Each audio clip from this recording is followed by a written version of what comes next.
So I feel like Wednesday is my favorite day of the week because it takes away from the hustle and bustle of Monday and Tuesday and keeps you closer to the relaxation that comes with the weekend.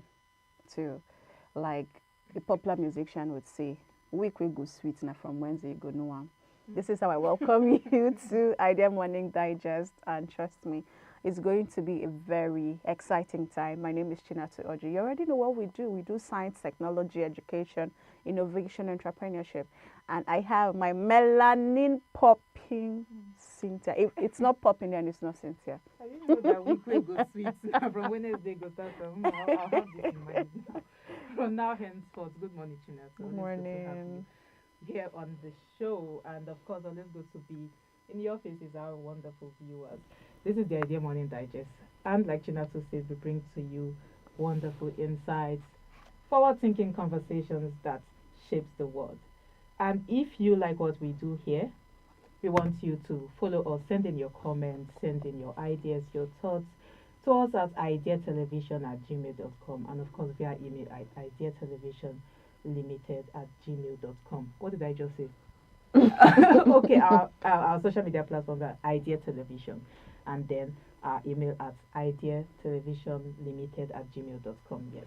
You heard Cynthia. It's now time for us to go on a very short break. When we return, it will be time for us to bring you up to speed with the latest happenings. Don't go anywhere. It's your Idea Morning Digest.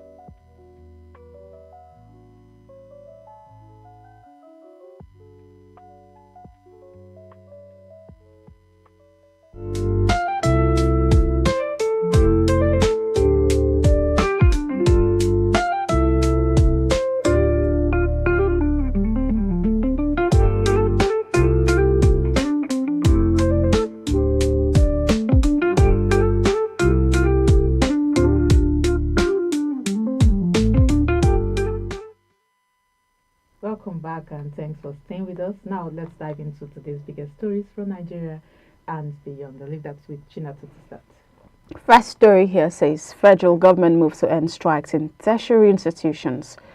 The federal government says it is committed to ending the era of strikes in Nigeria's tertiary institutions. Speaking in an interview yesterday, the Minister of Education, Dr. Tunja Lausa, disclosed that President Bola Tinubu has given a firm directive to prevent further disruptions in academic calendars. According to Dr. Lausa, the administration is now focused on sincere engagement with unions such as ASU, NASU, SANU, and COESU, while ensuring the government fulfills all existing agreements. He acknowledged that past administrations failed to implement this agreement, leading to repeated industrial actions. On salary issues, the minister clarified that lecturers are being paid, although some delays have occurred since tertiary institutions were moved off the IPPIS platform.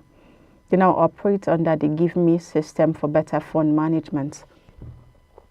He added that payments begin from the 25th of each month, but those not on IPPIS may receive salaries later, often by the 8th or 9th of the following month. The minister emphasized that current efforts aim to rebuild trust and ensure stability in the education sector. Okay, why will salary come on 8th or 9th of the next month? For a person working in a country like Nigeria, knowing what the salary is saying, where will salary even be moved under any circumstance to 8 or 9? We were just talking about loan apps before this conversation started, and I can only imagine the amount of interest that loan apps would have accumulated from civil servants or, workers in school, because their salaries are being delayed or they're not even getting it on time. This is not good, but I'm glad that Dr. Lausa is having this conversation and this meeting with them to really see what it feels like and clarify things for us to know the way out. I do not like when lecturers or medical personnel are having to strike. I do not like it. Every time that happens, the country comes down crumbling, and I'm hoping they come up with a definite solution for this once and for all. We do not want to see another ASU strike. If you've not experienced ASU strike, you may not understand. It will halt you. It will keep you on a standstill as a student. It doesn't just affect the lecturers. It doesn't just affect the non-teaching staff. It affects the students. It affects a whole lot of things. And that's when crime rates start to increase. You just notice a lot of things would take precedence. So I'm hoping that we come to an agreement and fix this issue with tertiary institutions. Okay, sometimes I just have to sigh because sometimes I'm really just tired of pledges and I want to see Actions. real actions. Because I was with Deborah on the Idea Money Digest yesterday, and we're just talking about how Nigeria see to reactive measures more than proactive measures, which is not helping matters at all. And we know that ASU have striked for, I can't even count the times. I think since Nigeria's democracy in 1999, ASU have striked more than 50 times in total. So not more than 50 times, like in more than 50 months. And I don't know how many years that is, but just like you said, this thing have a ripple effect on not just um, teachers. It also have a ripple effect on students. I mean, some of us have had delayed years, schooling years, because of the same issue. Somebody who a student who is supposed to finish a 4-year course, a 4-year program, will spend up to like 6 to 7 years purely because of our government have failed to honor agreements. Most of the time, this is the case. Not even because the students have failed to read their books, or that's a story for another time. But what Dr. Alausa is saying, that the past administration failed to implement, he knows this, failed to implement agreements. He's not just saying it. This is not like a rhetoric again. This is not a rhetorical talk again. It is what is happening. It is the painful truths in Nigeria. And this is costing us a whole lot of things. It is costing us our time. It is costing us different opportunities that even the educational sector would have used the educational sector to scale up. So I think we really need to build a system that we will trust in, especially when it comes to this payment system, IPPIS. I remember the time it was initiated, and there was a whole lot of complaints about ghost worker, delayed payments, so many systemic and technical issues concerning that payment system. People's name are not in payroll. Some people are putting their name in payroll. I mean, a whole lot of things and then they brought about the GIFMIS. Still the same thing. Even if people said it became sort of better than before because we had reduced, complaints about salaries not being paid or salaries being held. But at least to an extent, we saw that it changed the system. But that doesn't mean that it didn't stay. It was that flexible as well. There was still issues of irresponsiveness with payments and disbursements of salaries. But then at the end of the day, all we want is just for these issues to be solved once and for all. We should put things in place, restructure to ensure that we completely, prevent future strikes. Let us just, I think for me, at the end of the day, it's just about restoring that credibility we so need in the educational sector. Yes. I totally agree. So I think that brings us to the next news. Red Cross launches youth camp to tackle drug abuse and cybercrime.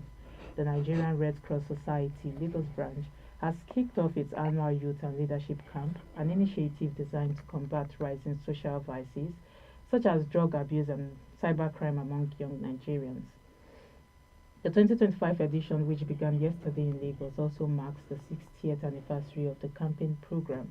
This year, 450 participants are undergoing structured leadership and character training under the supervision of 50 Red Cross officers.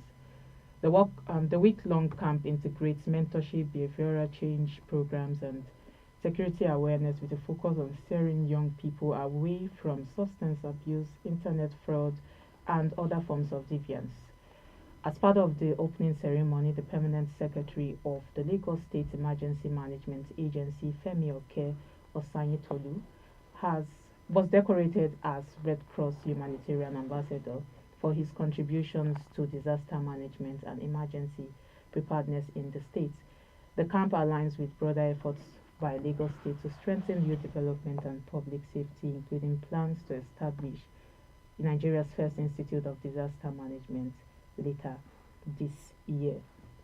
Yeah, I think this is an initiative that I can applaud because we need this, especially now that we are combating drug abuse, especially with Nigerian youths. Now that we are combating crimes, especially cyber crimes, with the whole craze with Yahoo and all of those things. So this is very necessary.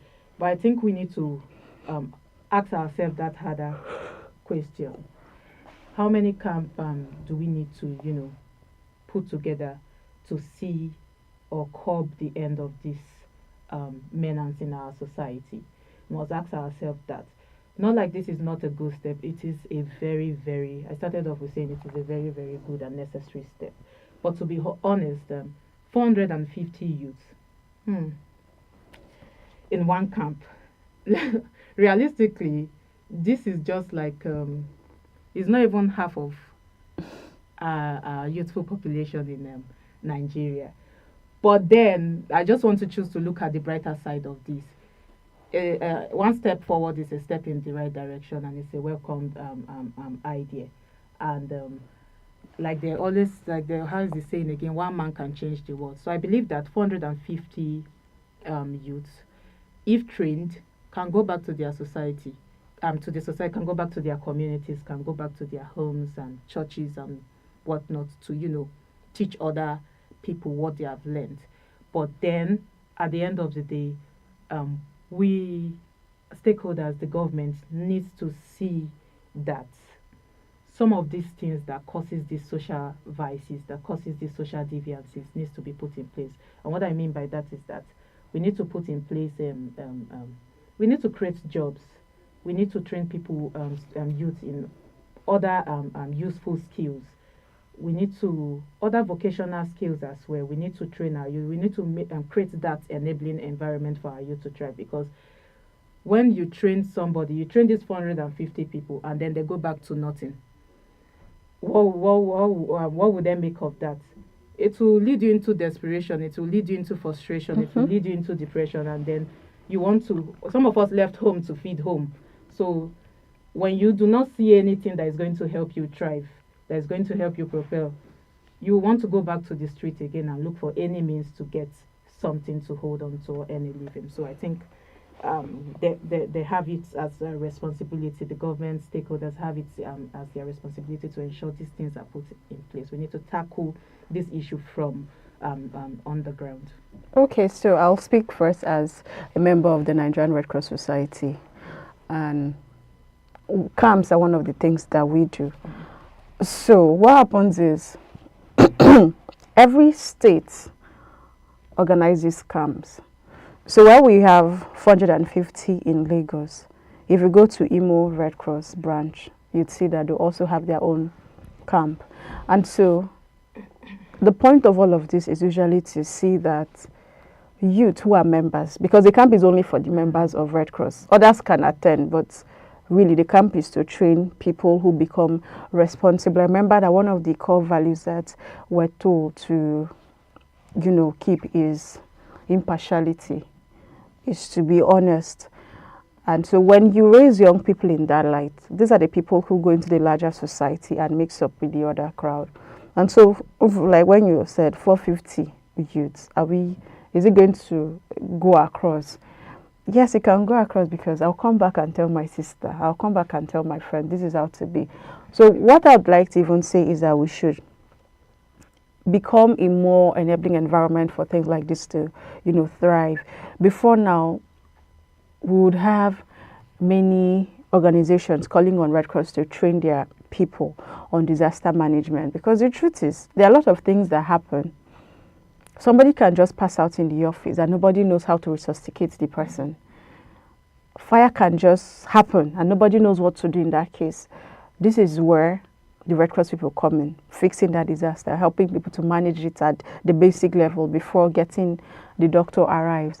And so while they are doing this, ensuring that drug reduces, crime reduces, I'd like to see that there's more partnership between Red Cross and other organizations to see that things like disaster, almost every day there's an accident on the road. But how many people know what exactly to do? How to carry a person who just had an accident, how to, whatever to do to ensure that that life is not lost. So I'd rather call for more partnership in training and hope that the people who go on into those camps for trainings go into the larger society as, learned people who have now understood that these are the right things to do, these are the things not to do. And that way we can impact the society. But moving on to the next story. Nihoto launches disciplinary tribunal to tackle misconduct in tourism sector. The National Institute for Hospitality and Tourism has set up a disciplinary tribunal to enforce professional standards and tackle misconduct within Nigeria's hospitality, travel and tourism sectors. The tribunal, which began operations yesterday in Abuja, is chaired by former Chief Judge of the FCT, Justice Ishaq Bello. It is designed to investigate and sanction ethical breaches, licensing violations, and other forms of professional misconduct among industry practitioners. This move is part of Nihoto's broader efforts to transition from a training institution to full-fledged regulatory authority with a focus on safeguarding public trust, enhancing service quality, and aligning Nigeria's tourism industry with global standards. Authorities say the tribunal will also strengthen collaboration across public and private sectors to ensure compliance and improve security and accountability within the hospitality industry. The Federal Ministry of Arts, Culture and the Creative Economy, along with the National Assembly's Committee on Tourism, has backed the initiative as a major step toward reform and institutional discipline in the sector. Okay, because I'm not sure we talk a lot about the tourism sector in Nigeria. First of all, we have too many tourist sites that we've not even explored. And so I know we are setting up a tribunal to look at misconduct, but does that tribunal also look at places where we need to focus more on, we need to, we need to spotlight? There is almost no state in Nigeria that doesn't have a tourist site, that doesn't have a tourist attraction. Yet, we are not utilizing it as much as we should. They are not developed.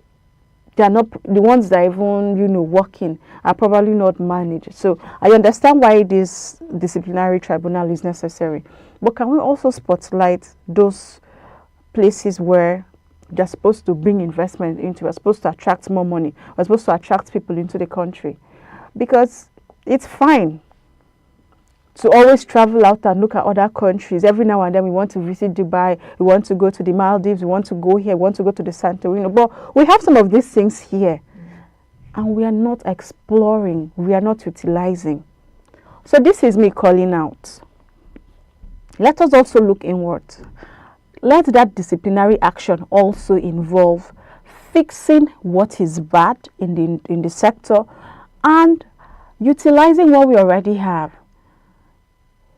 If it means setting up committees in the different communities, because only in this Abuja, imagine that no. There's so much money that we've not tapped.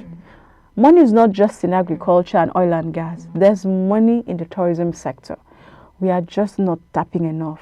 And I'm hoping that while this tribunal is being set to fix the misconduct in the industry, we are also looking out for making sure we get it right, making sure that we attract the right money into the country.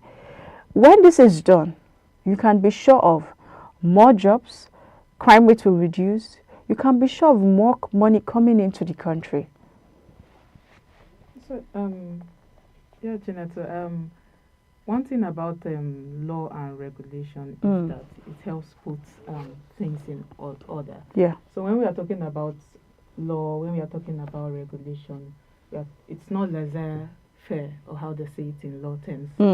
It's this is we are talking about putting things in order for it to operate properly. So a regulatory body at this point in time is way to go. It is the necessary step to take, because just like you've rightfully said, Nigerian tourism and hospitality sector is one of our most underperforming economic opportunities in Nigeria.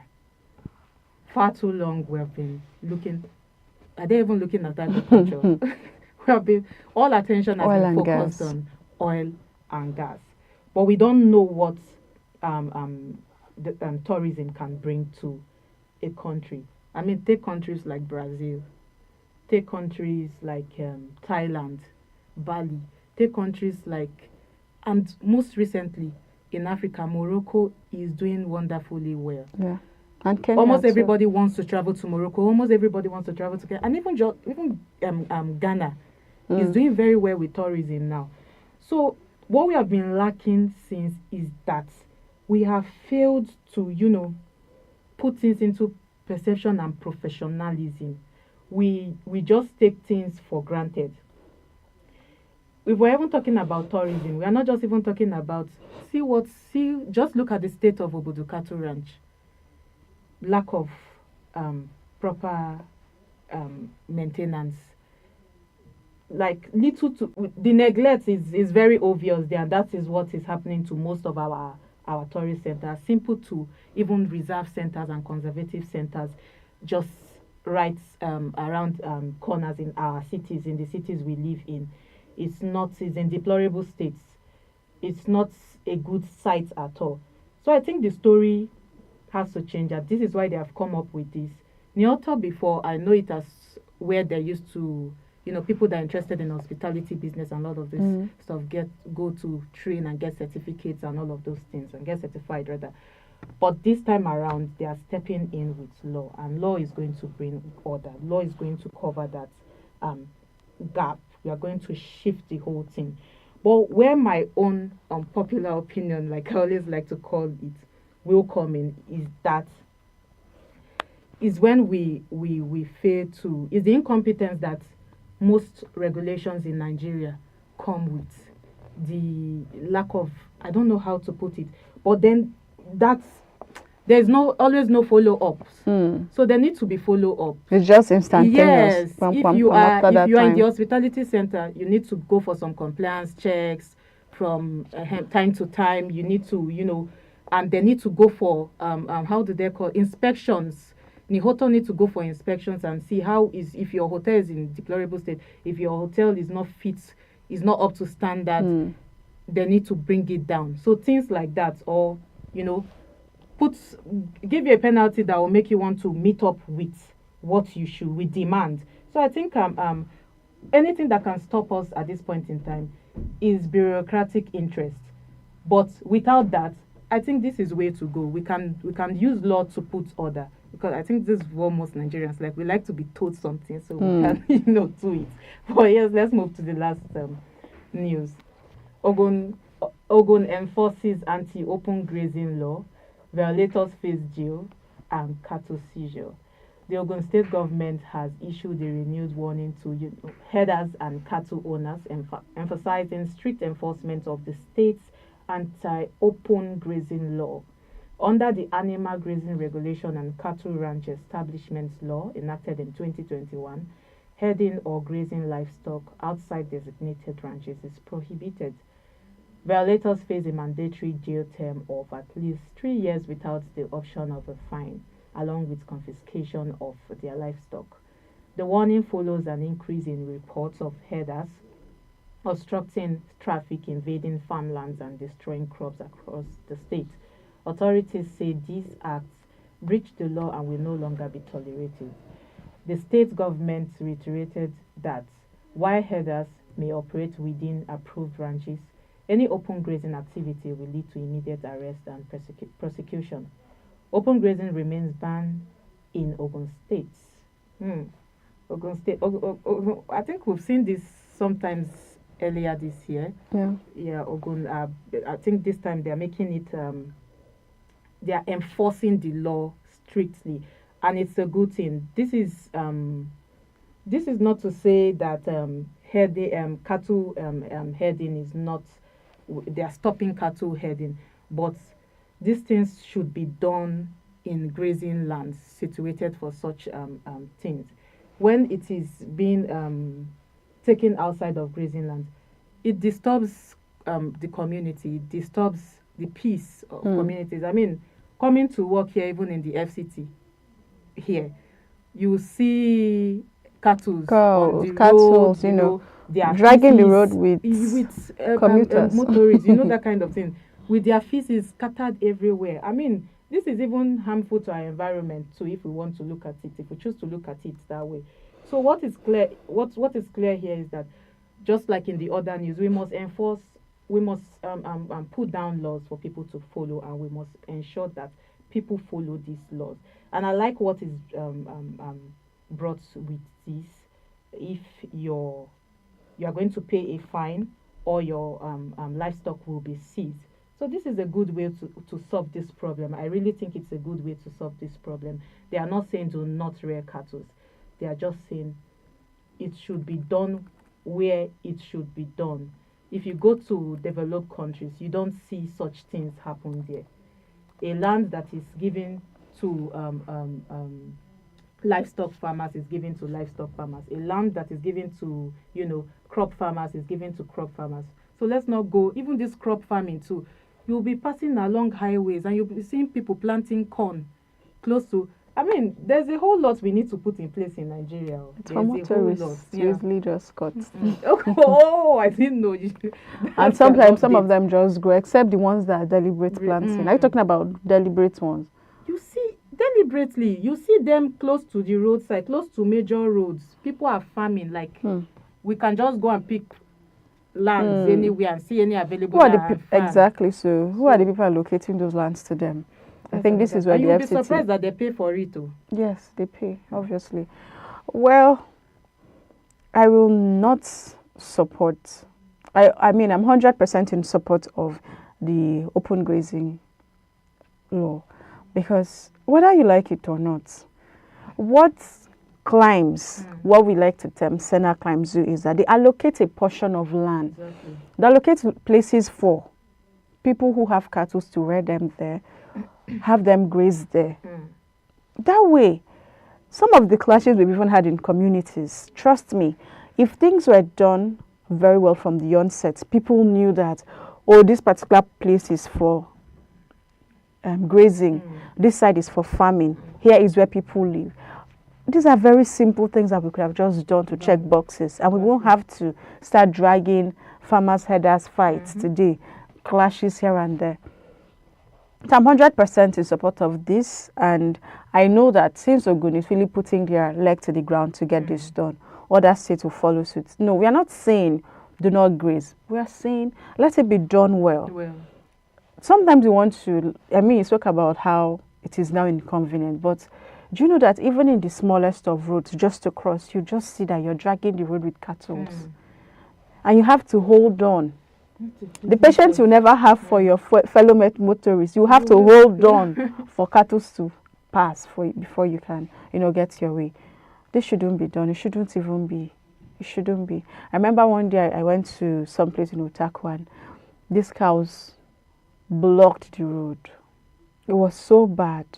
It looked like they were in their hundreds. I don't know if they had a meeting because it looked like a cow meeting. Different cows, sheep, everything. And as soon as they were able to pass, the FCT minister drove. And so all the people there started saying, they wish the FCT minister experienced what they just experienced. But I'm sure that things are being worked on. On a personal note now, I do not think that we need open grazing. We need portions allocated for that to happen. That way, we'll have a healthier community. We'll have a peaceful community. I'm tired of these clashes. It shouldn't happen. Because if we don't, this is a danger that is looming. and this will happen right before our eyes. But I think we should now wrap up with bringing you up to speed again once more with the headlines we brought your way. First story we told you was that FG moves to end strikes in tertiary institutions. And Red Cross launches youth camp to tackle drug abuse and cybercrime. You also heard that Nihuta launches disciplinary tribunal to tackle misconduct in tourism sector. And lastly, Ogun enforces anti-open grazing law, violators face jail and cattle seizure. It's now time for us to go on a break. When we return on the other side, it'll be time for the Idea Morning Digest discussion segment. Stay with us.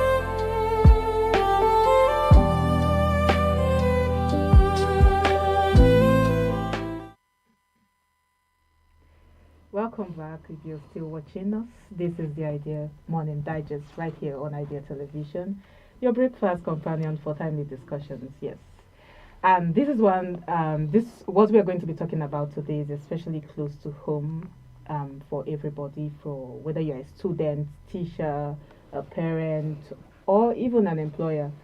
This morning we are asking the big question about, can AI help students learn better, or is it just doing the thinking for them? And this conversation was sparked by something new, a news that came out in the last hours of yesterday, or let's just say early this morning, that ChatGPT, the makers of OpenAI, the makers of ChatGPT, just launched a feature called study mode, and it's designed to shift how students interact with AI. Less copying and pasting answers, more understanding and engagement. I guess that's what they're trying to get with this. So let's break it down for our viewers. Study mode is now available for everyone using ChatGPT on free, on Plus, on Pro, and Team plans, and it will soon hit ChatGPT Edu. So it was built rather with input from educators and learning scientists. But the key difference, it won't just give you answers like the regular ChatGPT we know about, Chinatu. So this is OpenAI's attempt to help students, because most recently people have been complaining about students' laziness, students being reluctant to carry out school works because ChatGPT is there. You can have an assignment. I remember those days you have an assignment, and the first thing you do before you even pull your uniform or your school clothes is to go and do the assignment so you won't forget, or maybe sleep off and forget, and you start rushing to do it the next morning. Or even if you forget, you start rushing to do it the next morning. But these days you see people just relax. You get students just relax and feel like, oh, ChatGPT is there, I can just pump, and then everything comes up for me. So we're asking that big question today. Is this going to help to promote deeper learning instead of just giving like handouts to students? So I'd rather, especially when the students are very young, from primary, secondary school, I think that's a very critical stage where your mental capacity is still developing, and it is very pertinent that you allow it to really develop. But if you just have things handed to you on a platter, without you having to think, without you having to, think deep, critically, without you having to ponder, without you having to do many assignments, without having to ask questions, do the research work, burn the late night candles, you may just end up being another average Nigerian, another average individual. So for that critical stage, except I've not practicalized, I've not explored what the study mode is like, but if it is like a learning platform, like we have Allison, like we have Coursera and the likes, then beautiful, because we are so tired of young people getting addicted to knowing that there's ChatGPT for them to just allow them do anything. They know that, oh, there's open AI, so I can just relax and do what I want. And they don't care if the answer is monotonous from A to Z. The whole class can be talking about the same thing. You must see in that line a significant milestone, the landscape of the world. You know, you're just seeing the same thing. But when you have to think on your own, if you had to go through the rigor that we went through in secondary school to do assignments, to learn, to study, you think yourself better now. Because most of the things I know, I'm just wondering, would I have known them if I didn't have to go through that rigor of studying? So I'm not saying this is bad, but for the mental capacity of the person, for if I had my child, I want my child to learn mathematics on their own. Think, develop your head, you know, rack your brain the way you can and get the answers. Expand that your thinking, expand your mind. Then when you come of it, when there's a point you come to where you've developed and you just know that these ones are addendums, they're just adding to what you already know. Up until is that point, I'm afraid that it might make the students lazy. Honestly, what are we saying? Are we not seeing the project work submitted? Are we not seeing letters that students are writing? You don't even see it with the feedback from the open AI source they got it from. So it's making them lazy. But if it's, like I said, I've not explored it. If it's an actual study mode where you can learn, where it gives the assignments, where it tells you this is how you get these answers, it's teaching you practically, then it's a win-win. It's something to, you know, work with. But otherwise, if it's just garbage in, garbage out, please take us back to the days. I mean, a lot of people have been asking, since the news came out, I was looking at the comments, and a lot of people have been asking why now, what's happening, what's even the study mode?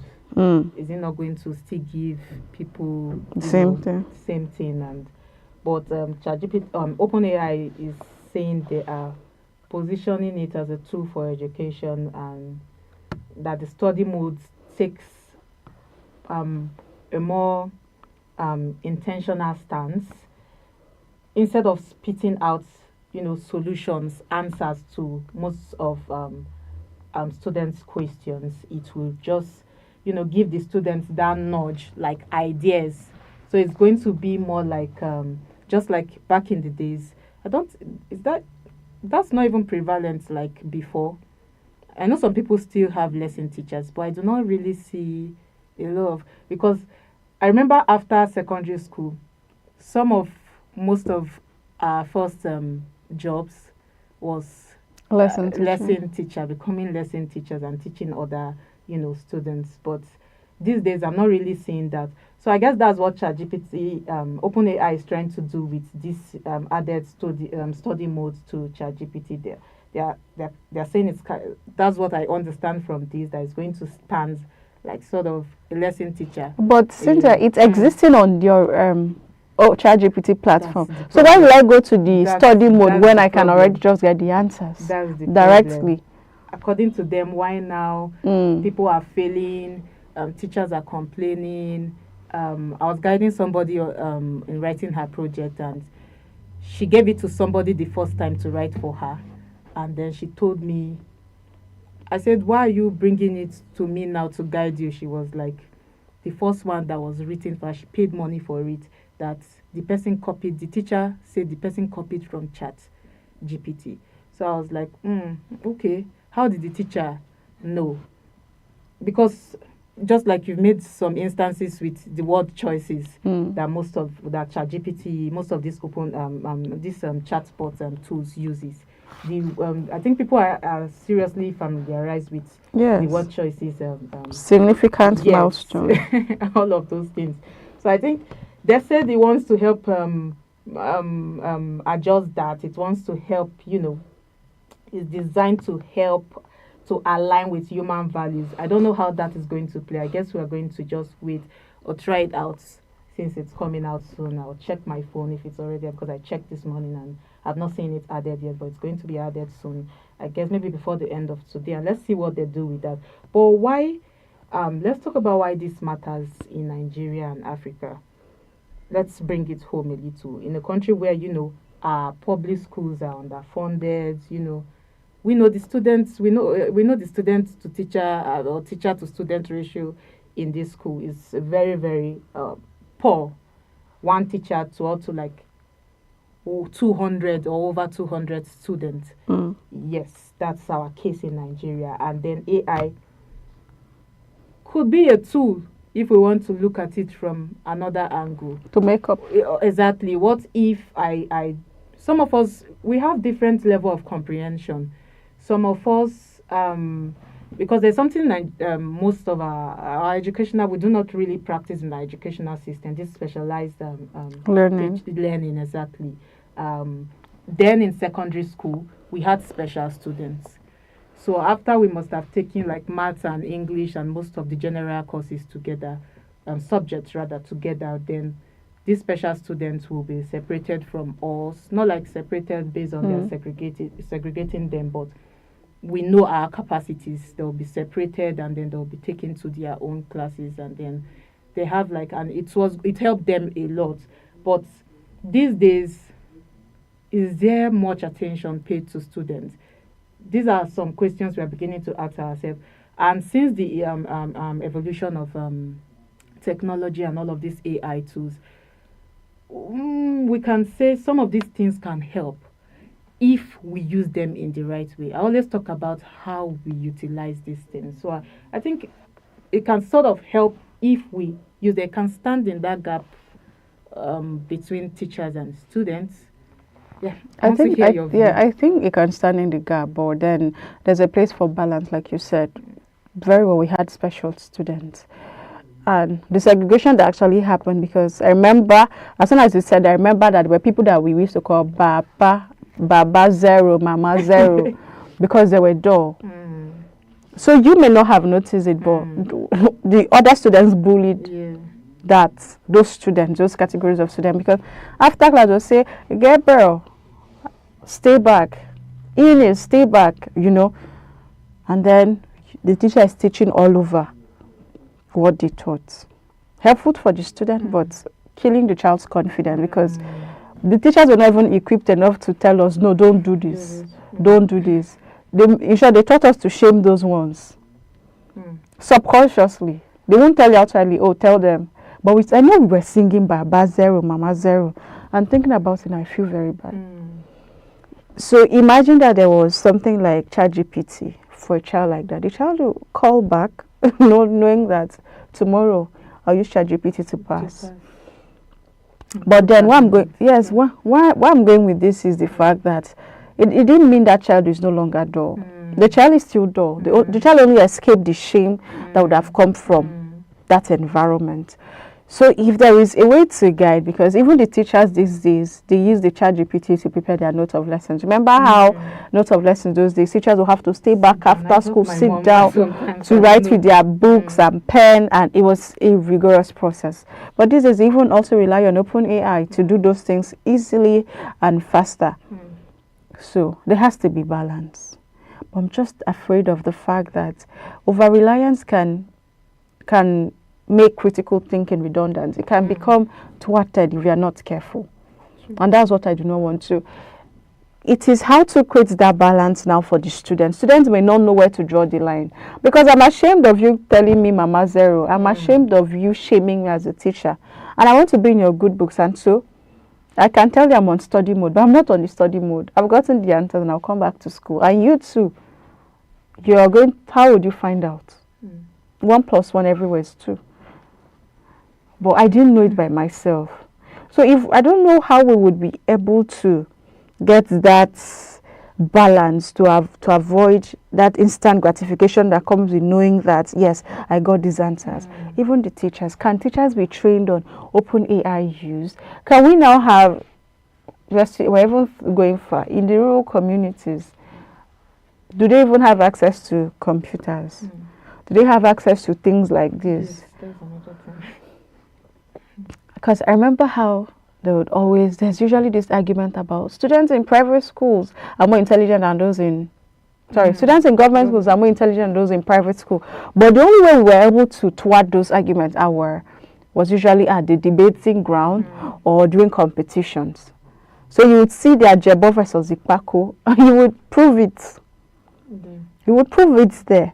But that competition now, is it when they now tell us to write essay competition, I'll go and tell ChatGPT to write for me, and student from private school is also doing the same thing. So that healthy competition is not there. I don't think it's still going to be there. There's a whole lot that's resounding. How can we create that balance? How can we fix it? That's a big question. That's it. Because we cannot say we are going to eliminate ChatGPT. There are teachers who do not even know how to identify works done with open AI tools. You have to know to fix the problem. So there are people who do not know. For those who don't know, how do they fix the problem? Because we have many students who are just passing on papers. In practicality, they know nothing about what they studied. Sadly, this didn't even start now, but it's worse now. It's worse now. It's worse now because it's almost like something is there to do all the hard chores for you. You're barely thinking. I even also think that I know a lot of us. You've spoken very well about this. I mean, it's just like you've mentioned. The very, very uncomfortable truth here is that it has come to stay, like you always say. And it's here to stay. I will adapt. Balance at the end of the day. Yeah. Because a lot of people, youths, adults, mother, father, children, everybody even mothers that used to help for assignment. They say, use our ChatGPT and do it for them. I mean, mothers do not have to worry about my child comes back when I do not understand mathematics. Cynthia, I just remember that before a popular joke that was flying around was, I have to marry somebody who knows maths and I know English. People were saying it so because of children assignments. The one who is expected to know maths. If it's coming from the man, he wants the wife to know maths. If it's coming from the woman, she wants the husband to know mathematics. But I'm not sure that conversation is still a thing now because why do I bother? We now have the easier way out. I think we are rewarding this gratification of a thing. We are rewarding. There's this instant gratification that comes with when things are done fast. You understand? When things are done with efficiency, not well. We don't look at the depth of it any how longer. Well is now how fast. So there's a big gap with comprehension here, with understanding. And what I was taught is that understanding is a process, and that process now is lagging right now. So I mean, we have gone past that year of trial and error fixes and all of this. Even if they claim some of these things still do trial and error fixes, because then you have to write it, recoin it for it to give you what you want. But something that came to my mind is that I think for every time there is a problem that exists that we must try to solve. I remember when we were banned from using calculators. I do not really know maths. I'm not good with maths, but I remember when we were banned from using calculator. Not like I really understand math, but I felt calculator was a way out for me. It was like our own AI then, because we have formulas in it that I can easily scientific calculators. Just try my luck, and maybe the answer will just come out if 8 is the answer. I'm cutting 8 or I see 8 until you step out and somebody's answer is 1.2. And all of those things. I remember when all of these things became a problem. Those days where we have, schools started using, we're using textbooks. Then we now have some other, the textbooks started evolving. We have the ones that will answer the questions at the back of the book. It wasn't like that before. But then textbook will answer the questions. Some of those things were like cheat codes. And that was our problem at that time. So I think now shifting to a more digitalized world, this is our new problem. So just like you said, at the end of the day, it's just how we are going to balance it. I think that's the major thing. I think we have to bring a teacher and a student on the Idea Morning Digest. Work that out and see how they are faring with AI in learning today. Well, we do not have enough time. But we wanted to engage in the conversation. What is your thoughts? What do you think? Is AI making students lazy? Share your thoughts with us by using through the social media platform displayed on your screen do so and let's keep the conversation going. But for now, we'll have to call it a day or a morning on the Idea Morning Digest. It's so good. It's been so good to be with you and my melanin popping Cynthia. See, I'm smiling like sheepishly. Yes, good to have been with you, Chinatu, on the show as always. And to our viewers, we want you to join us and let's keep this conversation going. Like Chinatu said, we'll have a student and a teacher come talk about this on the show. But for now, it's a bye from us here on the Idea Morning Digest. Right.